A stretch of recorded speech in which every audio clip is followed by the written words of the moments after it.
MakingAScene.org brings you Touring used to sell records. Now records exist to sell touring. What happens next? Okay, let's dive into this seismic shift happening in the music industry.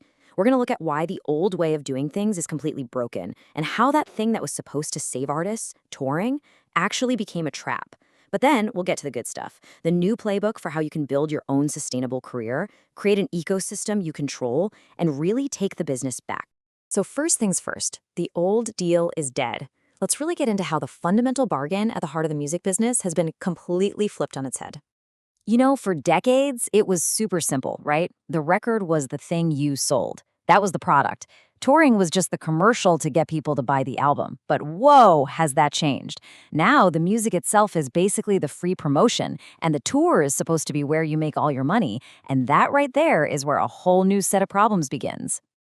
I mean, on the surface, everything looks amazing. You see these huge numbers, like global music revenue hitting record highs, mostly thanks to streaming. From a distance, you'd think we're in a total golden age for music. But those big numbers are hiding a pretty tough reality for the artists who are, the lifeblood of the whole business. And this brings us right to what MakingAScene.org calls the touring trap, how that financial safety net became a massive liability. And it's the same story with live music. It looks huge from the outside. Companies like Live Nation are posting insane numbers, more people going to shows than ever. But you gotta ask yourself, where is all that cash actually going? So, yeah, where does it go? Well, this quote from Clyde Lawrence, a musician who actually testified before the Senate, just lays it all out there. He said the venue could take a massive 20% cut of their merch sales, while the band saw $0 from tickets, drinks, parking, nothing. It just perfectly shows how artists get squeezed out of the profits at their own shows. And it's not just one thing. It's like a perfect storm. Artists are getting hit from every single side. Gas prices, travel costs, visas, everything's skyrocketing. The market is totally flooded with bands trying to make up for lost time. And on top of all that, fans just don't have as much money to spend. It's become almost impossible to make a profit out there on the road. And if you think this is all just theoretical, check this out. This story from the artist Kate Nash went viral, and for good reason. She actually revealed that she had to use a platform that has nothing to do with music just to pay for her tour and make sure her crew got paid. I mean, wow. If that doesn't tell you how broken the system is, I don't know what will. Okay, so the old model is a mess. What's the solution? Well, it all starts with a completely new way of thinking. It's about shifting from renting attention on social media to actually owning your revenue streams. The new goal isn't to stop touring altogether. Not at all. It's to stop being dependent on it. You have to start thinking like a small, agile media company, where touring is just one piece of the machine, not the whole engine. And the first step, and this is huge, is reclaiming the value of your music.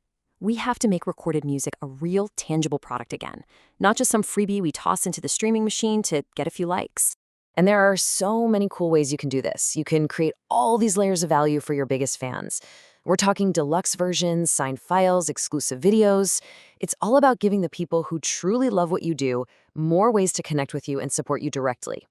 All right, the next crucial pillar here is building a steady, reliable income stream through memberships. This gives you a financial foundation that is stable, month after month.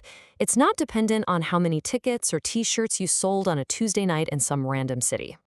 And this isn't just some digital tip jar, It's a real, sustainable business model. Artists like Amanda Palmer have built incredible careers and communities on Patreon doing exactly this. So let's get into the tools you actually need to build this new kind of ecosystem for yourself. To really build this thing, you need the right tools to handle your merch, your data, and just the day-to-day work. It really boils down to 3 core pillars: having a year-round merch operation, owning your fan data, and using AI to do the boring stuff.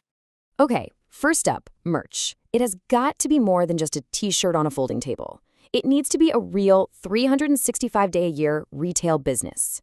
You can use modern tools to create limited edition drops and special items that make your fans feel like they're part of something special, an exclusive club. Second, and seriously, if you take one thing away from this, let it be this: you must own your fan data. If a platform like Instagram or TikTok goes away tomorrow, so does your audience. If they own your fans, they own your career. Building your own email and phone lists is the only way to guarantee that you can reach the people who care about your work. No algorithm required. It is literally the infrastructure of survival. And finally, let's talk about AI. Look, it's not here to write your next hit song. It's here to be your assistant. It's here to do all that unpaid, soul-crushing admin work that burns out independent artists. It can write your social posts, chop up videos for social media, help you plan a release. It's like having a junior staff member that works 24/7 for you.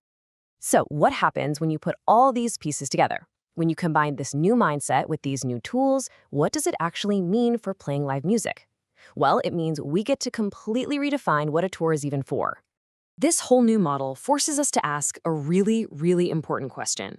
If you're not hitting the road just to hopefully break even and pay your bills, then why are you even doing it? What's the point? And the answer just changes the entire game. Touring gets a demotion. It goes from being the thing you're praying will save you to being a servant for your business.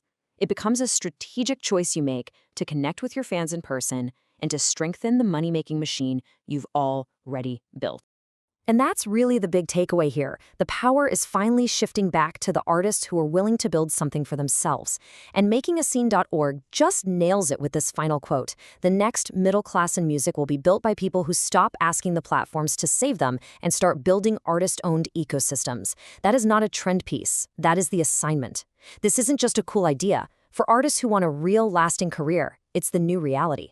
Make sure you check out the other great articles and resources on makingascene.org, the place the indie artist goes to build the new music industry.